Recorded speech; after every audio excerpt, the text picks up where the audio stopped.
Oops.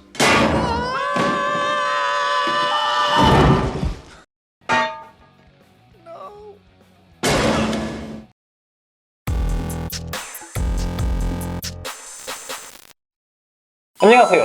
바른라이프 첨단 기기 컨텐츠 리뷰어 최적화입니다. 전화까지는 오큘러스 퀘스트 2의 외적 측면에 대해서 분석을 해봤는데요. 이번 화에서는 기술적인 측면을 살펴보도록 하겠습니다. 단, 오큘러스사에서는 굉장히 제한된 정보만을 제공하고 있기 때문에 어느 정도의 내피셜은 있습니다.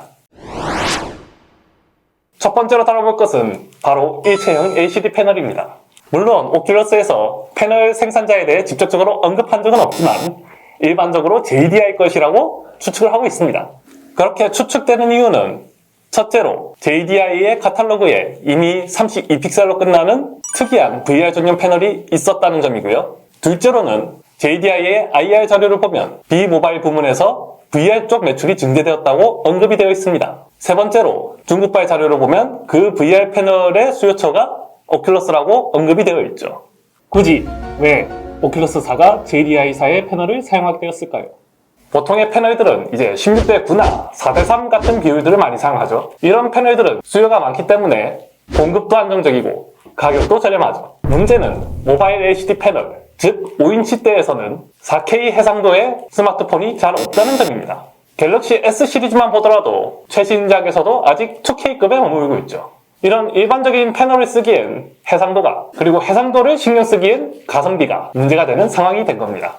오큘러스사는 JDI사의 주력 사업이었던 모바일 패널 생산 사업이 수축되었을 때를 활용하여 가격 협상력을 얻었을 것으로 추측됩니다. 그래서 특수 패널임에도 불구하고 생산 단가를 낮게 유지할 수 있었던 것으로 보이는 거죠. 이렇게 특수 패널을 사용하게 되면서 생긴 이점은 해상도뿐만이 아닙니다. 가장 중요한 점은 아무래도 소프트웨어, 하드웨어 혼합형 동공거리 조절기가 될 건데요. 기존 해상도의 경우 16대 9, 즉 1.8대 1 정도의 비율을 갖는 데 비해서 퀘스트2의 패널은 1.9대 1 정도로 가로 비율이 좀 더 길게 설정이 되어 있습니다.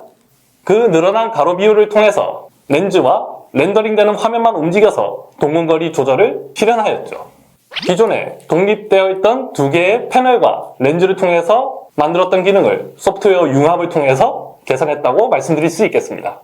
거기에 더해서 OLED에서 LCD 패널로 넘어오면서 스크린도어 이펙트가 작아졌다는 장점이 있습니다. 서브픽셀 구성의 변화로 화면이 조금 더 부드럽게 출력됩니다.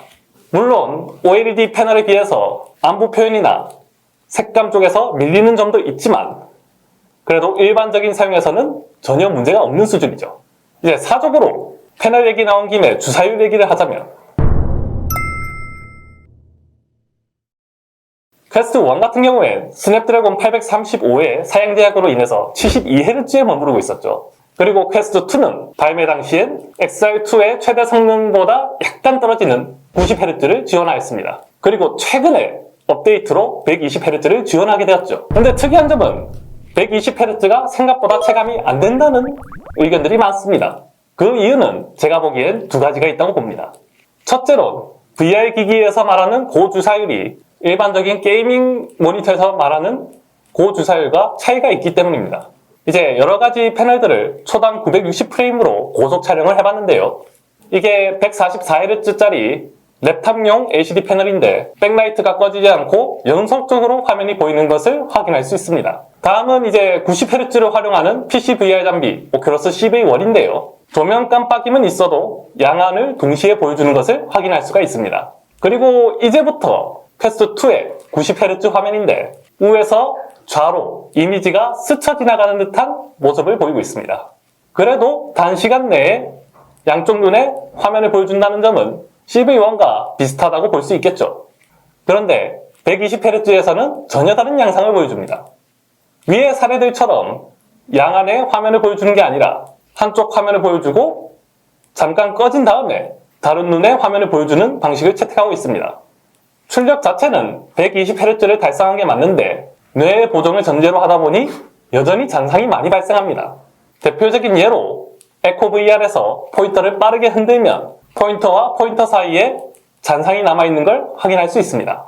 제 기준으로 말씀드리자면 이 잔상 수준은 PC LCD 모니터 60Hz짜리에 준합니다. 144Hz짜리와는 아예 비교가 불가능한 수준이죠.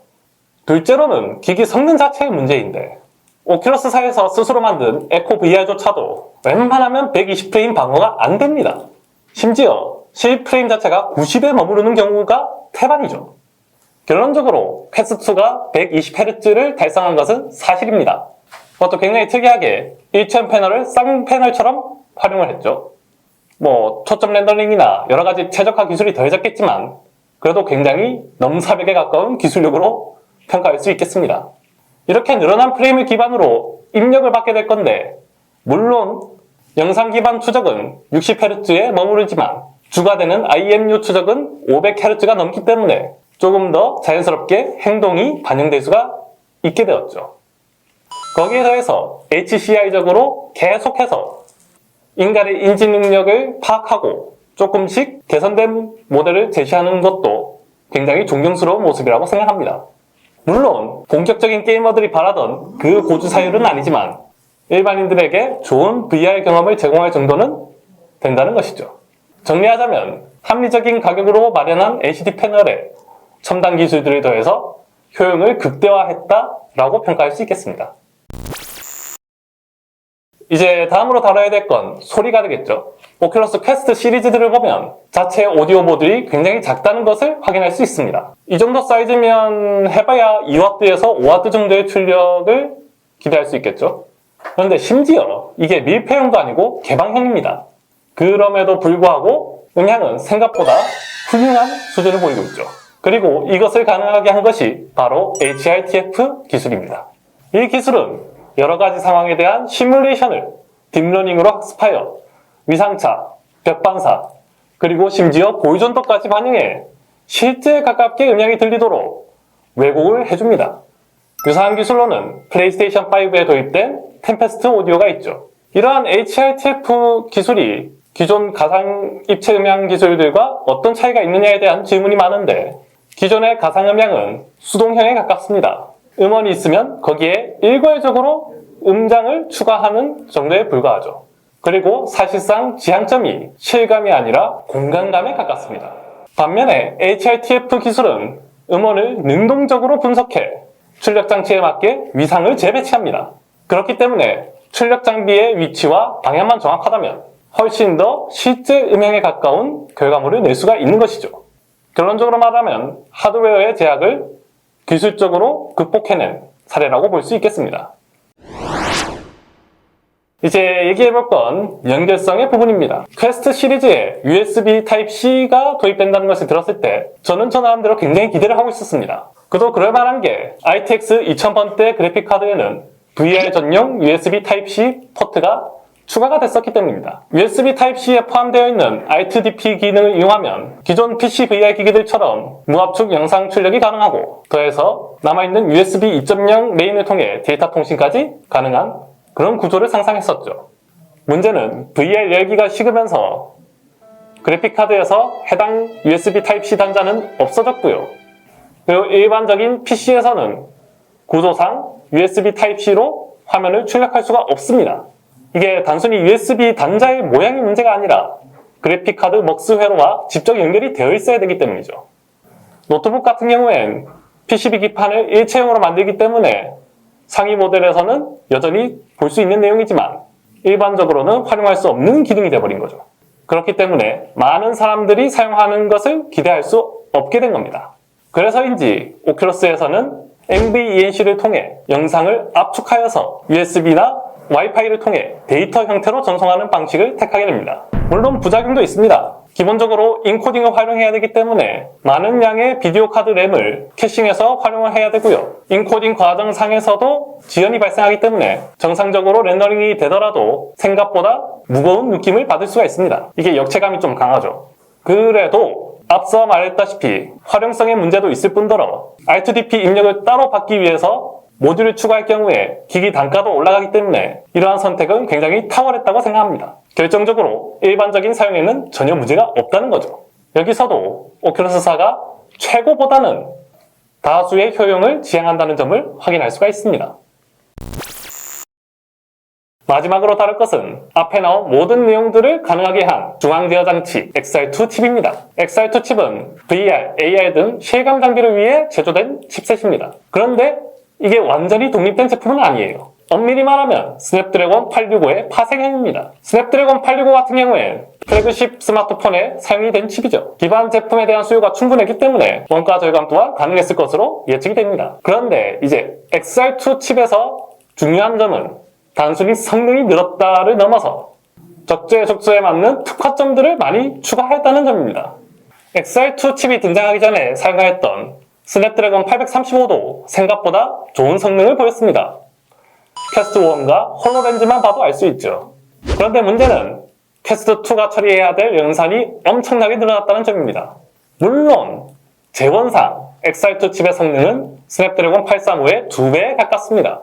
하지만 퀘스트 2는 엄연히 휴대용 장비로 냉각 체계가 조금 개선된들 모든 성능을 활용할 수는 없는 조건입니다. 그래서 오큘러스4는 단순히 재원 향상을 노리기보다 효율적으로 일을 분배하는 방식을 택했습니다. 우선 VR에서 필수적인 추적 기능이나 HRTF 오디오 같은 딥러닝 기반의 기술들을 NPU에 집중적으로 할당을 시켰죠. 그렇기 때문에 GPU나 CPU도 자신의 일에 더 집중할 수 있게 된 겁니다. 거기에 더해 XR2 칩에서 가장 강력한 성능을 가진 프라임 코어에 대해 일부러 성능 제약을 걸어버렸습니다. 휴대용 기기의 특성에 맞게 과도하게 성능에 집착하지 않고 안정성을 확보해서 사용 경험의 만족도를 극대화한 것이죠. 이번에 출시된 스냅드래곤 888 같은 경우엔 XR2 칩과 반대로 프라임 코어를 강화하였죠. 그리고 여러분이 잘 알던 갤럭시 S21 발열 이슈가 발생하게 됩니다. 이러한 사례들을 보았을 때 특히 모바일 환경에서는 최고만을 고집하는 게 정답은 아니라는 것을 알 수 있습니다. 오큘러스도 그렇지만 닌텐도, 애플과 같은 하드웨어 명가들을 보면 설계에 있어 최고의 지원보다 최대의 효용을 어떻게 고객에게 전달할지를 우선합니다. 과도한 성능보다 적재적소에 맞는 최적화를 추구하는 것. 그것이 오큘러스4에서 배워야 될 점이 아닌가 생각합니다. 오큘러스 퀘스트 2의 리뷰는 이번 화를 마지막으로 마무리되었는데요. 양질의 정보를 전달하려다 보니 일정이 예상 외로 늦어진 점 죄송하게 생각합니다. 지금까지 최적화의 오큘러스 퀘스트 2 리뷰를 시청해주셔서 감사합니다. 추후 새로운 컨텐츠로 다시 찾아뵙겠습니다.